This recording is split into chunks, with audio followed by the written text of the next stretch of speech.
managed to find myself another 5 minutes. So 5 minutes in the shed.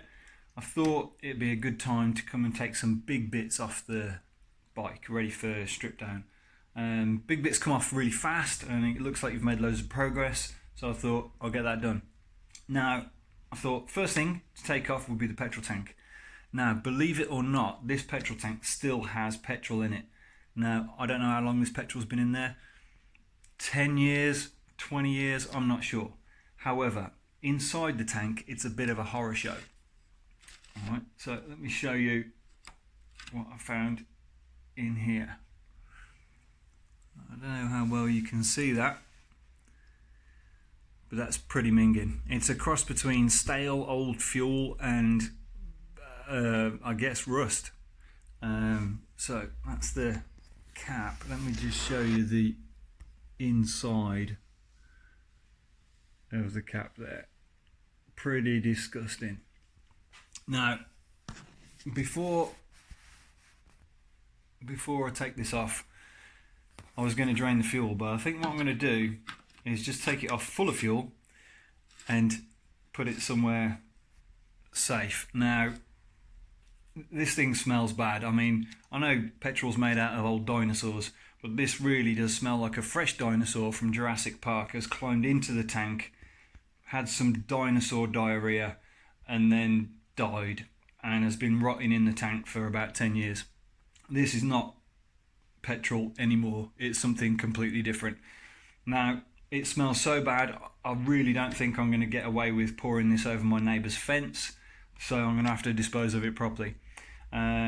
So I'm going to take it off in one go so I can take the whole can outside, otherwise it's going to stink my workshop out.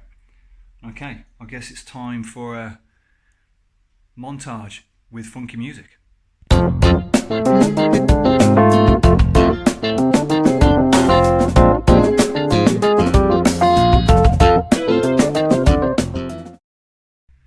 Right, so we've got the tank off now, we've got the seat off so we can see a bit more of the bike. So this bike is a little bit interesting compared to some others because it's an oil in frame model. Now what that means is that instead of having a traditional oil tank, it means that the oil gets stored in the frame tubes themselves. The idea was to save a bit of weight, save a bit of space. So where traditionally you would have an oil tank in there, there's nothing. But what you do have is the big spine frame, which goes all the way up there, all the way up there, and even the down tube at the front.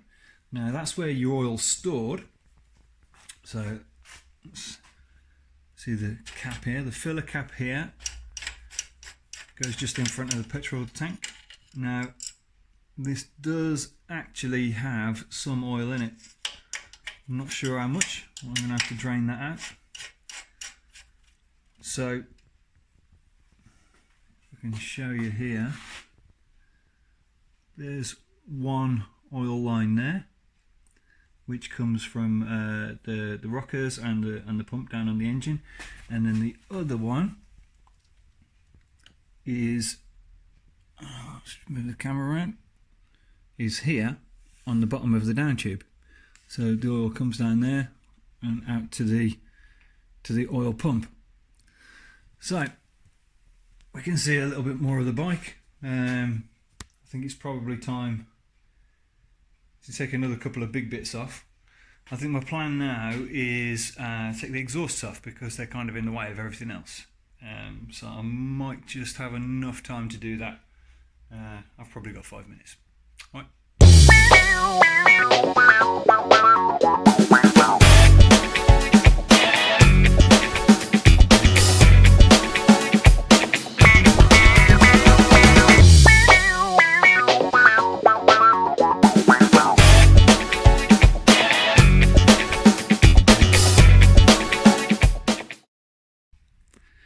Right, so I've just taken the exhausts off. Now I found out something interesting.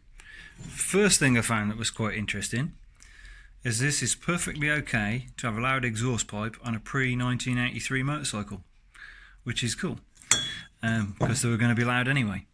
Now, these pipes look identical, right? They've got the same bolts on them, same fixings.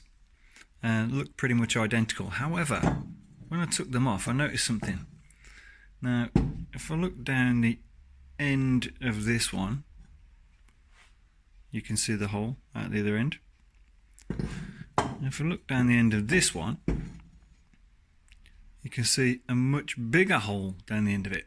Now, if we look at the business end, you can see there's pretty much nothing in there. Just a perforated tube runs down the inside to give it a bit of sound deadening.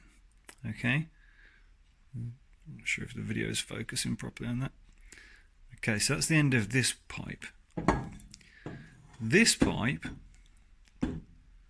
seems to have a washer welded into it. Now, there's no balance pipe on the bike, so this looks like one side would have choked the engine pretty significantly compared to the other side.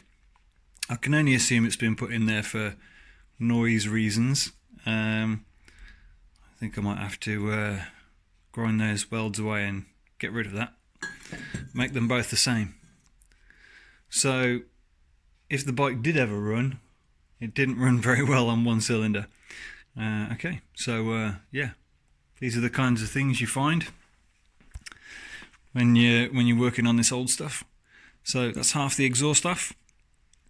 Might have a go at the front half. Now this might be tricky because, as you can see, the right hand bank doesn't really fit through this frame because this engine has no business being in this frame really. So you can see there that someone's hammered the exhaust pipe to fit around the down tube, which is quite interesting. I'm not sure if there'll be enough room to take that out or not. I'll take the left bank off first and see what happens.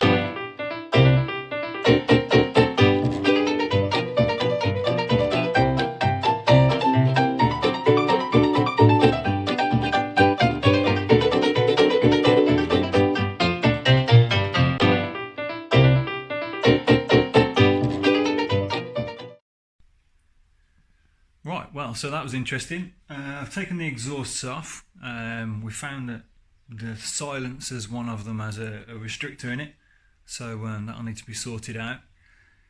Looking at the engine though, the engine has been run because both exhaust ports are pretty sooty inside. So I really can't figure out if this bike's ever run or not. Maybe not in the guise that it is now. So exhaust pipes came off pretty well. The one on this side came off fairly easy. Took a bit of wiggling. The stubs on the engine are still tight, which is a good sign. The one that I thought was going to be tricky literally just fell off. So that's a bit of a bonus. Now the right cylinder, I've noticed as well, there's a bit of oil in the exhaust port. So that gives you a bit of a clue as to how an engine's performing. So maybe rings or valve guides or something on that side of the engine. So yeah, that's pretty much all I've got time for. I might just take the rear mudguard off today, but then that's it. Time's up. Okay, thanks guys.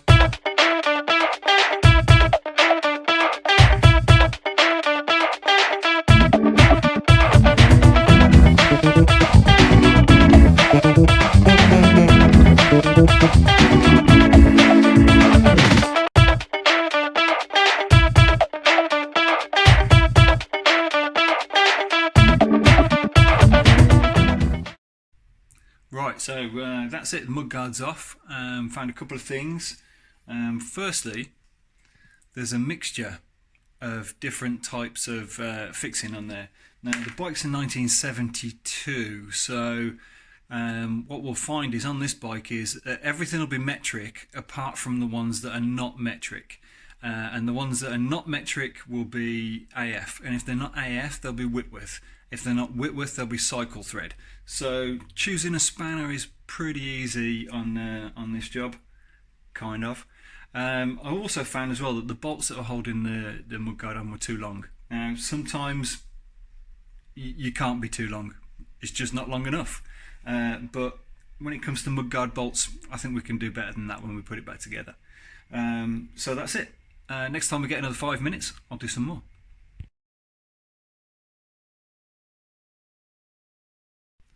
one last quick thing. I was thinking about this very small hole in the end of this one exhaust. Now, what I thought was, because the exhaust pipes, which are here, because they're significantly different in length, what I thought was maybe this one exhaust silencer has got a washer in. Maybe it's so it evens the back pressure between the two exhausts. So the shorter one has the washer in it to give it a bit more back pressure to make it similar to the longer pipe. Now, I'm not an exhaust rocket surgeon, so I don't really know the theory behind that. However, that theory, the exhaust with the small washer was actually on the shorter pipe. Yeah, no, the longer pipe. It was on the top, so that would be on the longer exhaust pipe. So that doesn't work. I don't know. If you're an exhaust rocket surgeon, feel free to send me answers on a postcard. Cheers.